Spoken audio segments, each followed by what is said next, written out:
শতরূপে সারদা বই থেকে পাঠ।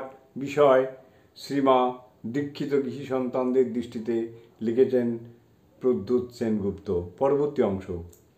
ভক্ত সেবার সকল শ্রম শ্রী শ্রী মায়ের মধ্যে এক মহাজাগতিক আনন্দে রূপায়িত হতো। মানদাশঙ্কর উল্লেখ করেছেন, মাতৃভাবই ছিল মায়ের জীবনের সকল কর্মের উৎস।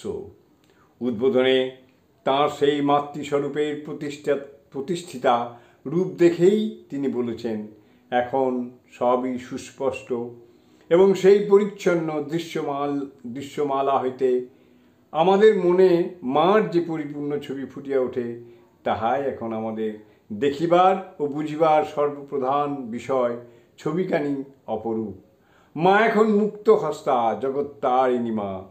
মুক্ত হস্তে জগৎকে কৃপা বিতরণ করিতেছেন, তাহাদের সেবা করিতেছেন, সান্ত্বনা দিতেছেন, অভয় বাণী শুনাইতেছেন।